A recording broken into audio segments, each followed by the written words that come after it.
La récente attaque de la base 401 de Tawa intervenue le 9 mars 2026 a marqué un tournant psychologique et tactique majeur dans la lutte contre le terrorisme au Niger. Si la bravoure et la promptitude des forces de défense et de sécurité ont permis de contenir l'assaut, cet épisode a mis en lumière un phénomène nouveau et redouté: l'urbanisation insidieuse de la menace terroriste. Un nouveau paradigme conçu pour ébranler les fondements mêmes de l'État auquel la région d'Ottawa a choisi de répondre par une stratégie globale, implacable et résolument unitaire et inclusive. Nous avons attiré l'attention des responsables de forces et de défense et de sécurité. Nous avons sensibilisé la chefferie traditionnelle. Nous sommes en train, dans le cadre de la mobilisation, prendre en compte les jeunes dans le cadre de la vie citoyenne.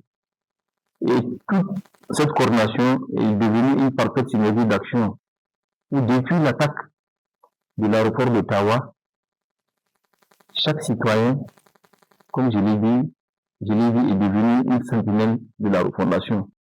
Sous l'impulsion du gouverneur de la région, le colonel-major Amadou Moussa Souleymane, est en parfaite adéquation avec la vision des plus hautes autorités de l'État, guidée par le président de la République, le général d'armée Abdourahmane Tchani, le ministre d'État, ministre de l'Intérieur, de la Sécurité publique et de l'administration du territoire, le général de division Mohamed Toumba, l'autorité de tutelle.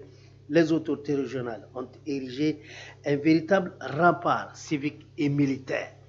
S'il y a eu donc une amélioration, c'est-à-dire une situation mieux utilisée, c'est parce que de part et d'autre, tous les acteurs concernés, chacun a joué son rôle, à savoir d'abord les forces de sécurité publique, les forces de sécurité, et de l'autre côté l'administration, à travers donc le premier chef qui est le gouverneur de la région, donc y compris ses collaborateurs. Maintenant, en partie, il y a aussi les chefferies traditionnelles. Donc la chefferie traditionnelle, en ce qui nous concerne, nous, c'est quoi les actions qui ont été menées, c'est quoi d'abord? D'abord, c'est celle de pouvoir donc apprécier à juste titre, c'est-à-dire qu'est-ce qui n'a pas marché et comment faire pour pouvoir juguler, pour solutionner. Cette riposte s'articule autour de deux piliers fondamentaux: le renforcement intelligent du renseignement et la densification du maillage sécuritaire urbain. Conscient que la sécurité ne peut être l'apanage des seuls hommes en uniforme, le Conseil régional de sécurité d'Ottawa a misé sur une synergie inclusive.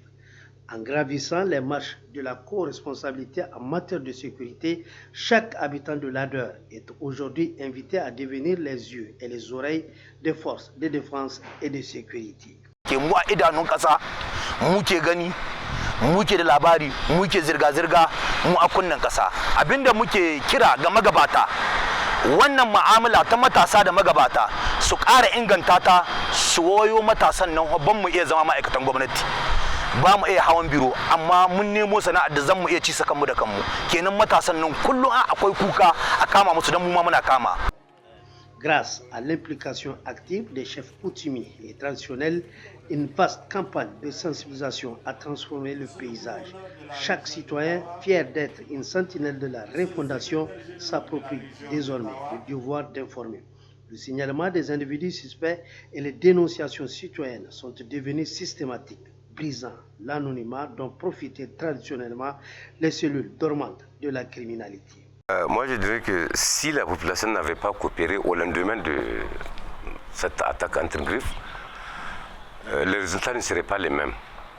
Oui, parce que la population avait contribué, avait collaboré, j'allais dire, considérablement en dénonçant, parce qu'aujourd'hui, la dénonciation n'est pas un symbole, c'est un fait. C'est parce que ça y va de la survie de la population même, de cette population. Sur le plan opérationnel, le dispositif militaire ne laisse aucun répit aux fauteurs de troubles. Des patrouilles mixtes regroupant l'ensemble des corps sous la coordination du directeur régional de la police nationale d'Ottawa sillonnent méthodiquement la capitale de l'ADER et les villages environnants. Quartiers populaires, zones sensibles, récols malfamés font l'objet de visites régulières et rigoureuses. Contrôle d'identité systématique, fouille des véhicules et vérification minutieuse des usagers étouffe dans l'œuf le moindre foyer d'insécurité, produisant des résultats probants matérialisés par de nombreuses interpellations et une baisse significative des indices de criminalité urbaine. Si le colonel-major Amadou Moussa Souleymane et ses administrés gardent la lucidité bien en eux, conscients que la guerre est loin d'être totalement gagnée, leur détermination affichée force cependant le respect. Tawa, capitale de la refondation, démontre par la force de sa cohésion que la peur a changé de camp. Ce modèle de collaboration agissante entre civils et militaires constitue aujourd'hui un cas d'école éclatant, une source d'inspiration incontournable pour l'ensemble des régions engagées dans la reconquête totale de la paix et de la stabilité nationale.